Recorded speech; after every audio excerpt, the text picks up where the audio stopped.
দলকে উনি এটা বলে গেছেন, সেটার জন্য উনি কি ক্ষমা চেয়েছেন? কিন্তু অনুব্রত ক্ষমা চেয়েছে, দল বাকিটা দেখছে, দলেরও একটা শৃঙ্খলা রক্ষা কমিটি আছে, দল দেখছে।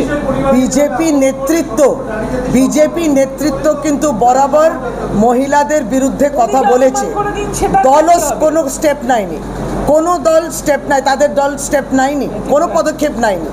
এবং ভূয়সী প্রশংসা করছেন, যখন কেন্দ্রীয় স্বরাষ্ট্রমন্ত্রী প্রশংসা করছেন শুভেন্দু অধিকারীকে, তাহলে পরে বুঝতে হবে তাদের সমর্থন রয়েছে।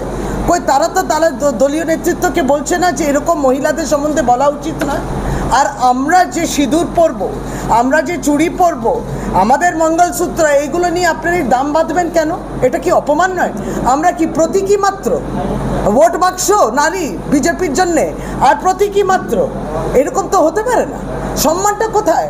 আর তারা কি করে সম্মান যাত্রা করে, এই জন্যে তো প্রশ্ন। আপনি অসম্মান করেই যাচ্ছেন, আর তারপর আপনি সম্মান যাত্রা করছেন। আপনাদের ভারতীয় জনতা পার্টির নির্বাচিত এমএলএ এমপি বিভিন্ন ধর্ষণের সঙ্গে কমপ্লেন্ট রয়েছে, ওই মামলাগুলো হচ্ছে না কেন? কনভিকশন হয়েছে, সংসদে বসে আছেন তিনি।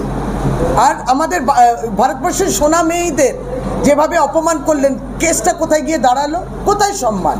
কিন্তু আপনাদের নেতা অনুব্রত মণ্ডল একজন পুলিশের পরিবারের স্ত্রী এবং মাকে যেভাবে অপমান করেছে, একদম করা উচিত নয়। দল তার বিরুদ্ধে, দল বলেছে ক্ষমা চাইতে, তিনি ক্ষমা চেয়েছিলেন, তারপর চিঠিও দিয়েছিলেন।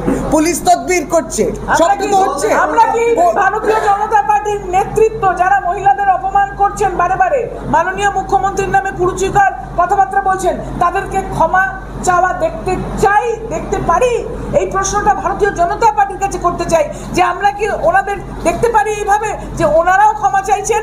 ওনারা ক্ষমা চাইবেন না, কেননা ওনাদের নিম্ন রুচি, ওনাদের রাজনৈতিক যে মানসিকতা, সেটা মহিলাদের নিচু করেই দেখায়। যেটা আমি বললাম মিসোজিনি, অর্থাৎ নারী বিদ্বেষ। এই ভারতীয় জনতা পার্টি হচ্ছে নারী বিদ্বেষী। বিজেপি তো ওয়াশিং মেশিন, বিজেপি তো ওয়াশিং মেশিন। আপনি দুর্নীতি ধুয়ে দিচ্ছেন, আর আপনার সঙ্গে যারা নেতারা আছেন বিভিন্ন দল থেকে হঠাৎ করে ঝাঁপ দিচ্ছেন ওখানে।